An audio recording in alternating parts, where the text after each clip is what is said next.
Good morning from Panhandle Outdoors with Winston Chester. Panhandle Outdoors, your source for fishing, hunting, and information for folks who enjoy the great outdoors. Now sit back, relax. It's Panhandle Outdoors. Good morning and welcome to Panhandle Outdoors. I'm Bill Allen. I'm sitting in for Winston this morning, and we got a great show lined up for you. And let's go ahead and start with the weather. Brought to us by Haney Technical Center on Baldwin Road. We got a high of 92 today with a low of 79, and in our usual summer forecast we've got a 50% chance of showers probably sometime this morning, maybe clearing a little bit this afternoon. But you got a wind west at 11 to 15 miles an hour, which add 5 to 10 to that and you'll probably be about right. Tides are good though. We got a Panama City high tide at 11:05 this morning with a low tide at 9:23, and you got about 1.5 feet of tide going. So pretty good tide movement if we can get around those storms and get out today. So let's go ahead. We're going to take our break. We'll be right back with a special guest.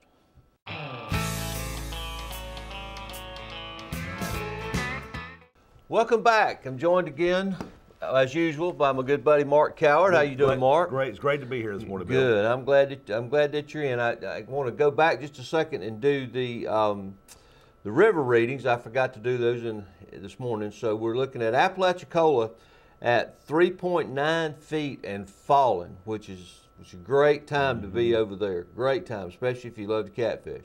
And the Choctawhatchee is 3 feet, and it's just holding pretty steady and probably hold that way through the weekend. So good. Apalachicola seems to be the place to be if you're going to freshwater fish on a river this weekend. So, Mark, what's going on, buddy? Man, I tell you, Bill, I've made a few changes in work a little bit here the last month since the last time I was on. You know, I've worked with Wes Burnham and those guys at Edgewater since the mid-'90s. And done a lot of different things for them. The last 10 or 12 years has been focusing on the real estate for Edgewater. Yep. And just wonderful people. They're family to me. And but over the past few months, an opportunity came to me to make a change that gave me a little bit more support of what I actually do as a realtor. You know, I sell from St. George Island to Pensacola. It doesn't, to me, to Vernon, to Weewahitchka. You know, for me, I'm not a realtor that looks at Panama City as that's my island and I'm stuck on it. I look at the fact we're on the Emerald Coast, and we have people who come in at just exactly what they want, maybe 30 miles away. You know, so I have listings from one end of North Florida to the other. The Counts Group, which great people, the #1 real estate firm in North Florida, we had been talking for quite a while, all the way back to 2008, and I just never felt that I'm such a loyal person. I didn't just want to leave just because somebody had, it looked like on paper, a better deal for me. But the reality was that Counts is such a strong group and my reach is so broad, they offered me the support from offices from the east part of the Panhandle to the west part of the Panhandle. But at the same time, a lot of my business is focused on that South Walton, Destin, West Panama City market. And I spend 70% of my day and 70% of my efforts on the 30A corridor. Yeah. So they built a beautiful office there, asked me to come in and be the director of sales for the South Walton and into the Destin market. Which still allows me to sell, take care of my clients, but at the same time help grow that market and help grow, increase their footprint into that market to make it a little bit stronger. I'm having a blast. I told Jason Oakes, who's my managing broker there, I said, it's been a long time since I've worked 5 to 6 days a week from beginning to end, and it's fun. I love it, and I'm really thankful for the opportunity, and it's, come see us. We're right on 30A, right at overlooking Eastern Lake, looking out over the Gulf. It's a beautiful place, beautiful facility, all brand new. And you may have seen a little update on the peak fishing times that you've sponsored here. So we wanted to bring that up, that Mark's made that change. But now you've been a sponsor of the show now for over a year. So I guess it's 2 years now. You know, and it's funny. I mean, I've got, for a great example of the clients that I have now in Weewahitchka.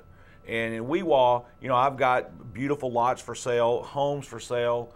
I've got a lot of stuff going on. There are clients up there calling. I get them from St. Joe, get them from Mexico Beach. And it's really, that's a direct result of this show. And I am thankful for that. It has a far reach. It's really, it would shock you.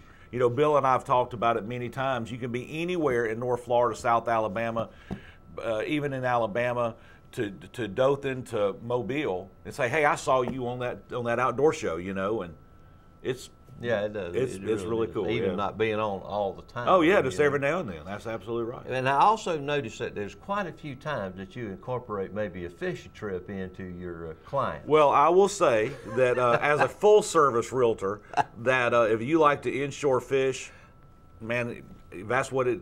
Hey, I look for any reason to go fishing, and golf, as I remember. And golf, correct. absolutely. Yeah.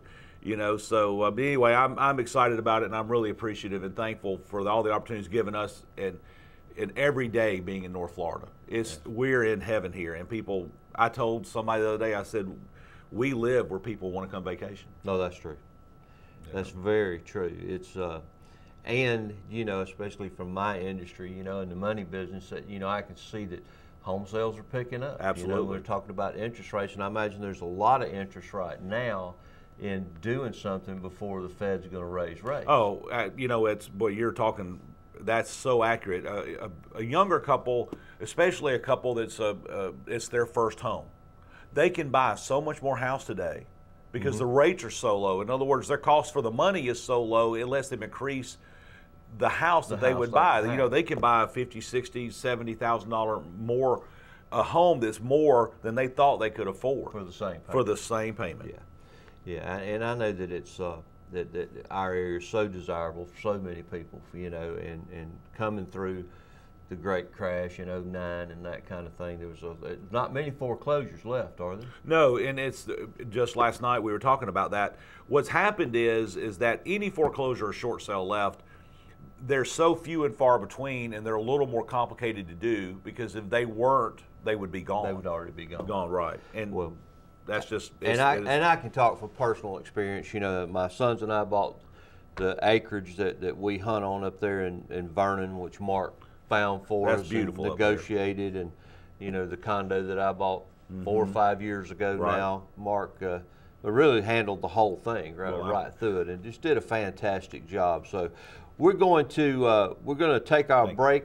And we'll come back. We got some exciting news about some stuff going on in Panama City, and also going to talk a little bit of fishing, since after all, that's what we do. So we're going to take this break. We'll be right back. All right, welcome back. We want to go ahead and look at the peak fishing times for today, brought to us by Mark Coward with Counts Realty now, right? And the peak fishing time is 12:15 p.m. to 2:15. And then 12:45 a.m. to 2:45 a.m. But you know, you talking about a high tide. We've talked about this several times. A high tide at 11 o'clock today. You know, let that hour or two change over, and then the falling tide, and that's obviously going to be what I feel like is always the peak tide. I love to fish falling tide. Exactly. You know, this past week, Casey Carpenter from Power Pole, who is a pro staff coordinator for Power Pole. He spends most of his time at at FLW bass tournaments or bass tournaments, and he was in town and wanted to go fishing. I couldn't take him. Hunter Ray, Florida Boy Ventures, another Power Pole pro staffer. Bill's on Power Pole's pro staff. He couldn't get away, so he's having a great guy. He fishes on the Emerald Coast Redfish Tour with us, and he also fishes some IFA events. We called Heath. Heath took him, and they spent most of the day in West Bay. And they really struggled. And Heath would text me a couple times. He goes, man, I can't find these fish. You know, and I finally said, Heath, you're going to have to get off into that 2 to 4 foot channel. Find those channels when that tide's changing. And those fish are going to sit down. And I'll tell you, it's like where Harrison Bayou is, there's that little sandbar that drops off. I said, get out from that sandbar and just fish that outcoming tide right there. And, you know, that's really, this time of year, you're looking at a perfect falling tide to peak fishing time. Forget it's in the middle of the day. Yeah. That has no bearing on it. You look at how that coordinates with each other. tide falling, it's really moving. That water's going to be cooler with that moving tide. And, you know, get up around Burnt Mill Creek, Crooked Creek, get on the southeast inside on the bend on the southeast side as that water's coming out and moving quicker right there.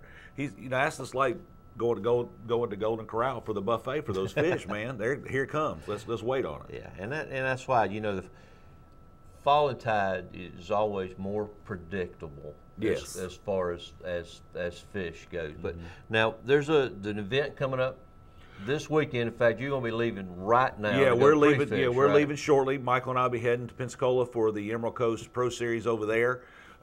It's tomorrow. They're going to go back out of the Nabar Bridge.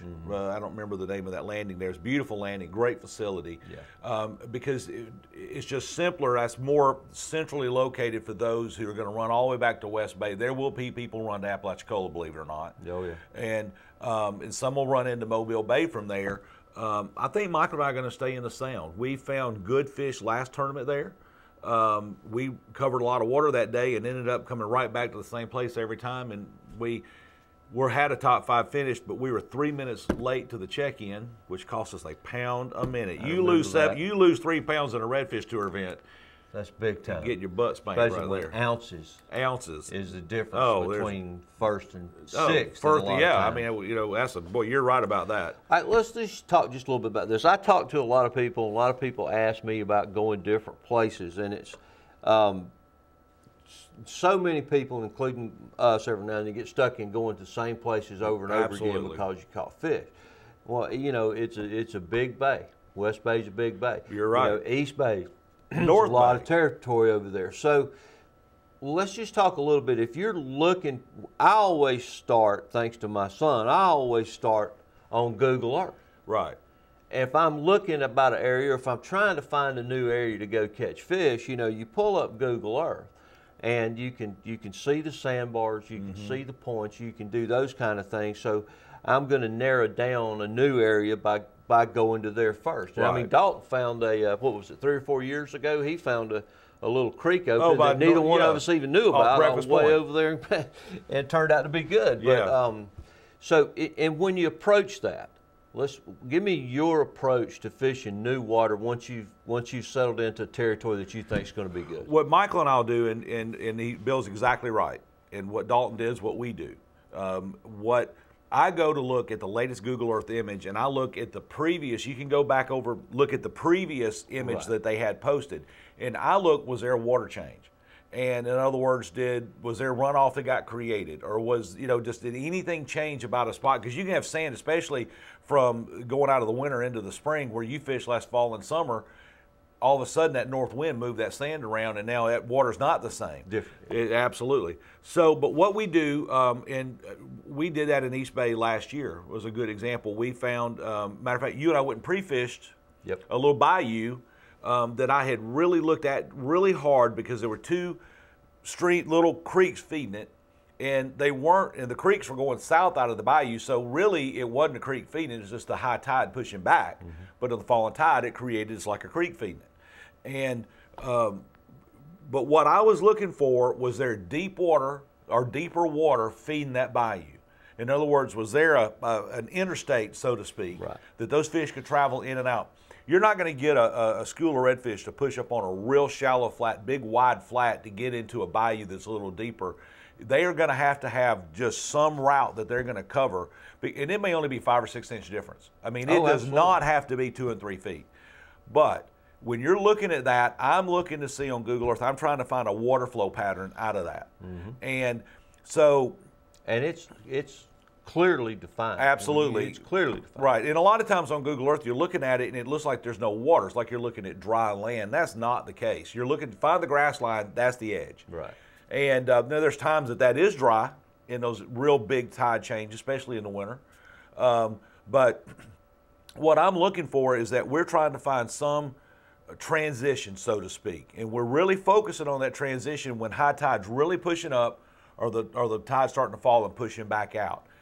Those fish are going to be active because the troughs, that little depression change, is where the water will run the fastest.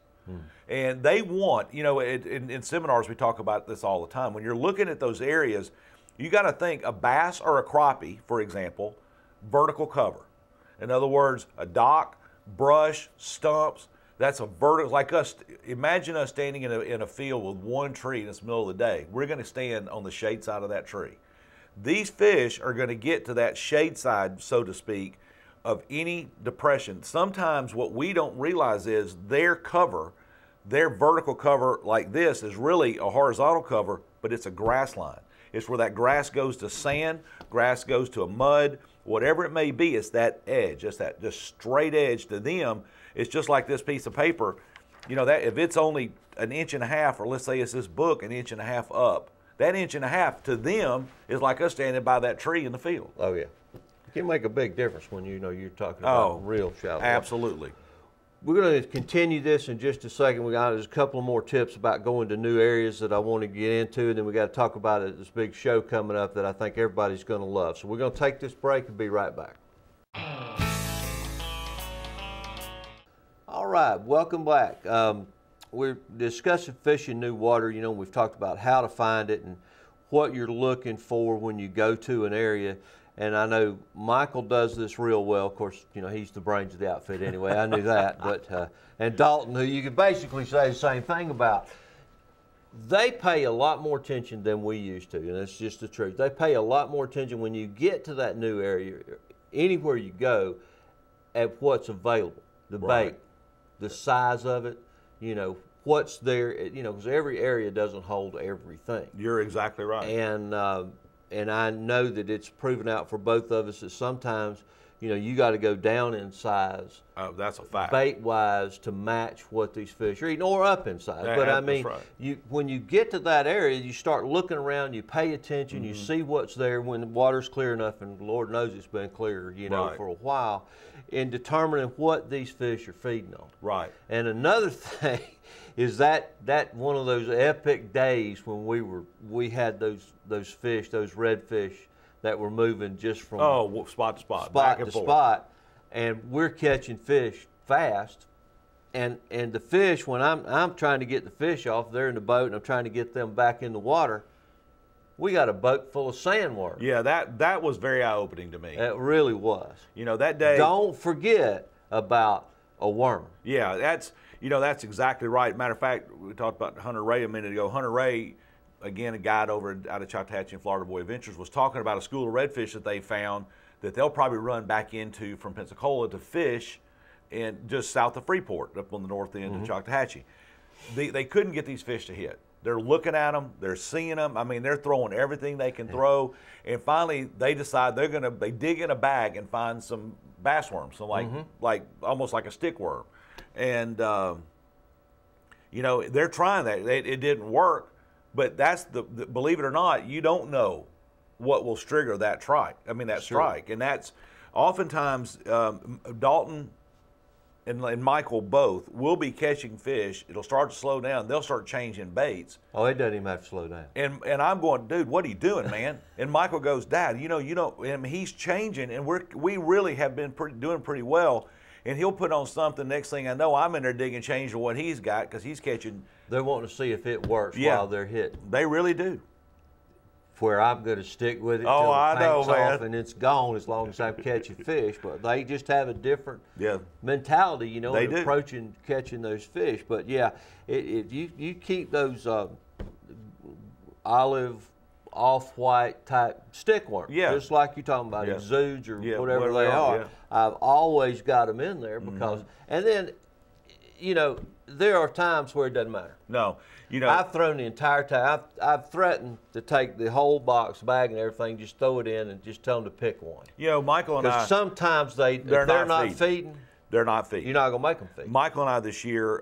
It's a great video. I think it's on our Facebook page, but where Michael and I are on the east side of West Bay Point, going up toward the steam plant entrance. And there are redfish everywhere. Matter of fact, somebody's up on the tower in the back with a camera. Michael and I are both up front, and you could see the redfish. I mean, literally, if we had a cast net, we'd have got them. But we could. I mean, we're bouncing it off of them. I mean, we saw a couple of hundred redfish in about an hour, and the water was gin clear, and we could not get those fish to feed.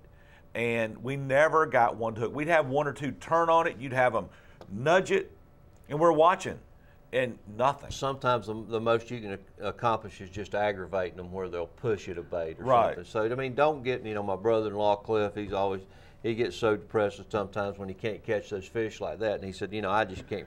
But sometimes you can. Well, the reality of it is that, just because you don't catch anything doesn't make it a good day.